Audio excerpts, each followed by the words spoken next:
Defining a callback.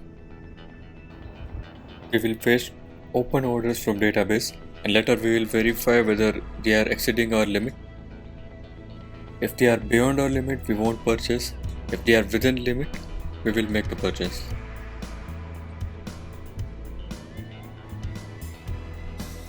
I can't afford to lose more than $50, so setting maximum transaction limit to 5.